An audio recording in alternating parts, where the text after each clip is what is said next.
The blank paper begged to be covered in words, but the more I stared at its nakedness, the more it teased me, reminding me of my lack of focus. I wanted to crumple it and remove the challenge of filling its space. A paper shredder came to mind, a pair of scissors, a match. But I was alone in a white room filled with only a metal desk, gray office chair on wheels, and the paper. I opened the solitary drawer extending across the front of the desk and found among its contents a pen and pencil, a gum eraser, an inkwell, a fountain pen, and a blotter, modern and antique, side by side, just like my life. I scooped out the contents of the drawer and deposited them in a pile on the desk. In need of inspiration, I separated the pencil from the other objects and placed it on the paper. It was orange, sharpened to a fine point, and lacking the teeth marks my collection of pencils was known for in college. Unsanitary, but it guaranteed that no one would want to borrow one and forget to return it. I graduated with all my pencils intact. A small victory for a girl who lost everything else. I ran my fingers across the paper, wishing the words would just appear, the ones that would tell my story from the beginning. Unfortunately, I'd forgotten where that was. I was lost somewhere in the middle, flailing around while everyone else went on with their lives. I moved on to the tortoise-shell green fountain pen with a slight chip on the tip. It needs a new nib. I closed my eyes and shook my head. I shouldn't even know what that means. No one born in 1990 should. With a quick swipe, I relocated the pencil and fountain pen, along with the ink bottle, blotter, and gum eraser into the drawer and slammed it closed. A blue ballpoint pen remained next to the paper on the right, as if it knew which hand would reach for it.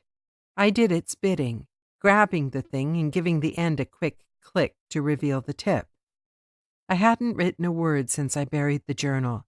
Addressed to my grandmother's deceased aunt, Maude, whose friendship, wisdom, and understanding I sought, even after she died. The journal had become my lifeline to the world I left behind. Now I was alone among strangers. No Maude journal, no family, no husband, just scientists who treated me as more of a specimen than a human being. It was the first opportunity I had in months to be without an audience and think, to do something, anything, with a blank piece of paper. So, after a deep breath, I finally touched the pen to paper and began to write. Dear Maude, I miss you every day. I'm sorry I haven't written in a while. I can't. Not because I lack writing supplies, but because putting my words on paper makes the last 2 years real. Then I'd have to admit that I'm a time traveler. I also ask myself every day why I accepted that stupid scholarship from Evergreen Research Corporation in New York, and their job after graduation that threw me into this position. I'm still waiting for an answer. I should be the envy of my college classmates, who are probably stuck in cubicles, knowing a window office is the best they'll ever achieve. After all, not everyone can say they graduated in 2012, worked in 1910, and then lived in so many other years that they lost track. Even if I could say these things, and so much more, I wouldn't.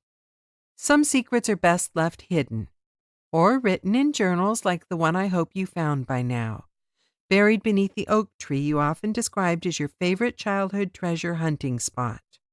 Besides, the world isn't ready to discover just how manipulated history could be if Evergreen has its way.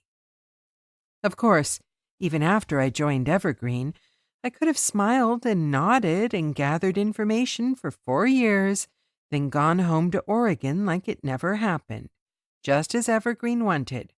But no, I had to meet Dell with Holtz and Sons, H&S, the good guys, the ones who have been doing it longer, the ones who allow history to simply happen.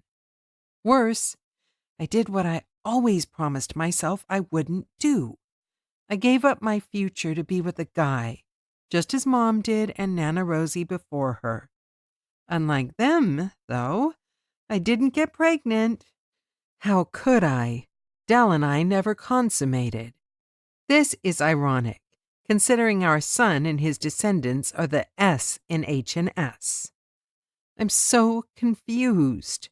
With time travel, nothing is linear, especially time itself.